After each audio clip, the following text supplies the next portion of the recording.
తెలంగాణ ఆర్థిక వ్యవస్థను కాంగ్రెస్ ప్రభుత్వం గాడిలో పెడుతుందని మంత్రి లక్ష్మణ్ కుమార్ తెలిపారు. పెద్దపల్లి జిల్లా గోదావరికనిలో మంత్రి పర్యటించారు. తొలుత రామగుండం మున్సిపల్ కార్యాలయం వద్ద ఉన్న అంబేద్కర్ విగ్రహానికి మంత్రి లక్ష్మణ్ కుమార్ పూలమాల వేసి నివాళులర్పించారు.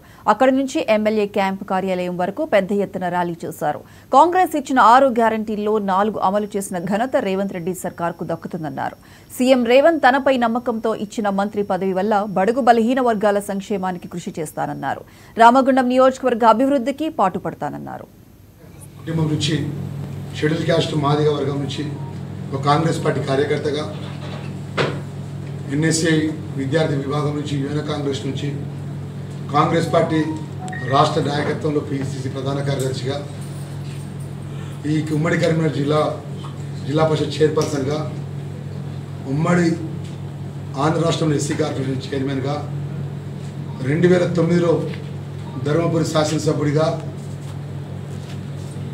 2018లో గెలిచినాక అప్పుడున్నటువంటి ప్రభుత్వం ఓడగొట్టి ప్రకటించినా కూడా కాంగ్రెస్ పార్టీ నాయకత్వాన్ని, కాంగ్రెస్ పార్టీ జెండాను నమ్ముకొని ఈరోజు ధర్మపురి ప్రజల యొక్క ఆశీస్సులతో లక్ష్మీనరసింహ స్వామి దయతో శాసనసభ్యుడిగా ఎన్నికై ప్రభుత్వ విప్పుగా ఈరోజు మా సహచర మిత్రుడు, నా చిన్ననాటి మిత్రుడు రామగుండం గోదావరికని చిన్నప్పటికెళ్ళి కలిసి మెలిసి ఉన్నటువంటి కుటుంబ సభ్యులు, ఏ కష్టం వచ్చినా, నాకు ఏ కష్టం వచ్చినా నాకు అండగా ఉన్నటువంటి ఈ స్థానిక శాసనసభ్యులు, మా ప్రియతమ నాయకులు రాజ్ ఠాకూర్ గారు.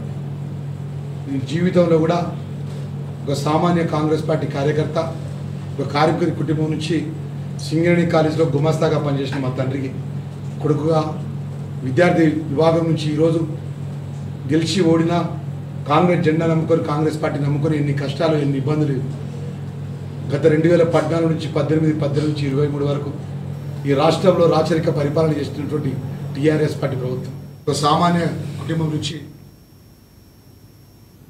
వరంగల్ జిల్లాలో ఇందిరమ్మ ఇల్లు కావాలంటూ సుమన్